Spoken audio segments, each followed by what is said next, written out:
Olá, queridos discípulos do Senhor Jesus, a graça e a paz. É um prazer enorme compartilhar com vocês a palavra de Deus. A nossa reflexão hoje está baseada em Atos capítulo 3, do versículo 1 ao versículo 11. O primeiro versículo diz que Pedro e João subiam juntos à hora da oração, e era a hora nona, 3 horas da tarde. Então, por volta de 3 horas da tarde, Pedro e João subiam para o templo à hora da oração.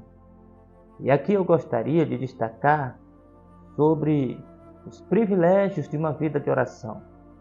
E eu quero começar falando sobre o exemplo da vida de oração. Se vocês olharem, o Evangelho de Lucas narra com muita maestria a vida de oração do nosso Senhor Jesus. Vocês verão Jesus orando durante o dia, Jesus orando durante a noite, e ele mantinha uma vida fervorosa de oração e os seus discípulos a tudo isso observavam. E o exemplo de Jesus em oração foi tão forte que os seus discípulos chegaram a pedir: Senhor, ensina-nos a orar. E eu gostaria de dizer que esse impacto de oração da vida de Jesus na vida dos discípulos foi muito produtivo, porque mais tarde os discípulos vão se tornar homens de oração. E se vocês olharem, a igreja que eles lideravam, que é a igreja que nós conhecemos como igreja primitiva, era uma igreja que se reunia unânime para orar, para buscar a promessa de Deus, para resolver os conflitos internos na igreja, buscava-se por meio da oração e do jejum.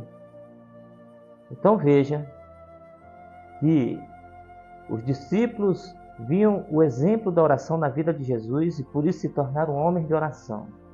E a igreja primitiva, olhando para os seus líderes que eram homens de oração, também se tornou uma igreja de oração. O exemplo fala mais do que as palavras.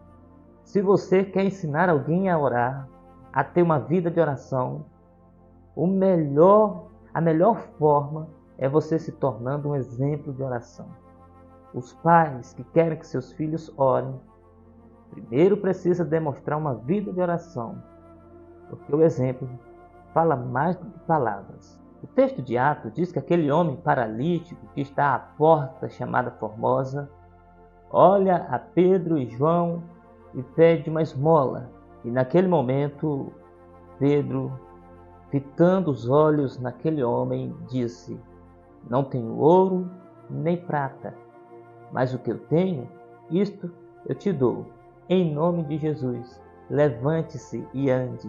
Eu quero destacar aqui que homens de oração, como eram Pedro e João, são exemplos, devem ser norteadores para aqueles que estão caídos. Notem no versículo 4 que o apóstolo Pedro diz para aquele homem: olhe para nós. É assim que nós devemos estar diante daqueles que estão caídos, e eles podem ver em nós um norte, uma baliza. Nós precisamos ser exemplo para aqueles que estão na sarjeta. Eu quero destacar também o versículo 6. Após aquele homem fixar os olhos em Pedro e em João, Pedro olha para ele e diz: Não tenho ouro nem prata, mas o que tenho, isto eu te dou. Em nome de Jesus, levante-se e ande. E o ponto aqui é que homens de Deus ou mulheres de Deus, pessoas que vivem em santificação e consagração, são pessoas que têm muito mais a oferecer, mais do que aquilo que pedimos ou pensamos. O que Pedro deu àquele homem por intermédio do nome de Jesus foi muito mais do que dinheiro. O que Pedro deu foi uma restauração, foi uma nova perspectiva, esperança, mudança de vida. A partir daquele dia, aquele homem nunca mais foi o mesmo. Talvez se ele tivesse dado algumas moedas, No máximo teria dado para ele comprar alguma coisa, um alimento, quem sabe. Mas quem ora, quem vive na presença de Deus, geralmente tem muito mais do que dinheiro. Tem o poder que flui por meio de uma vida de consagração, por meio de uma vida dominada pelo Espírito Santo. Nós precisamos ser exemplo daqueles que estão caídos e precisamos ter muito mais a oferecer a eles, o poder que vem de Deus. No versículo 7, diz que Pedro, tomando aquele homem pela mão, o colocou de pé e firmou seus pés. Isso é um princípio maravilhoso para nós, porque nós somos a esperança daqueles que estão caídos, não podem caminhar, dos aleijados espiritualmente, que não podem ir à presença de Deus. Mas finalmente eu quero dizer que aquele milagre que aconteceu, tudo isso serviu para atrair honra para o nome de Jesus e glória para o nome de Deus. Não foi o nome de Pedro glorificado, nem o nome de João, e nem deveria ser. Veja que na parte final do versículo 6, o apóstolo Pedro diz: em nome de Jesus Cristo, o Nazareno, levante e ande. Nenhuma autoridade veio de Pedro ou de João, mas do nome do nosso Senhor e Mestre. O nome de Jesus foi honrado diante de todos. No versículo de número 8 e 9, diz que aquele homem de um salto saiu louvando a Deus. E todo o povo ouviu, louvando a Deus, adorando ao Senhor. E ficaram maravilhados do que havia acontecido. Então veja que o nome de Deus foi glorificado. O nome de Jesus foi honrado. Porque é assim que deve ser. É Ele quem opera o milagre. Nós somos apenas os instrumentos usados nas suas mãos.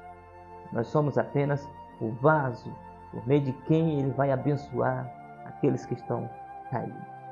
Mas eu gostaria de concluir dizendo a vocês que a oração é uma dádiva, é um presente de Deus a nós. Por meio da oração, nós podemos fortalecer a nossa fé. A oração é um tônico para a nossa alma. É uma disciplina espiritual difícil de se praticar, é bem verdade, por conta da fragilidade da carne. Mas aqueles que praticam com fidelidade e estão na presença de Deus, podem desfrutar de coisas maravilhosas, de um poder sobrenatural. A oração nos permite ver a nossa pequenez e ao mesmo tempo a grandeza de Deus. A oração traz a presença de Deus para perto de nós e nos aproxima do trono do Senhor. A oração traz a glória de Deus sobre o seu povo.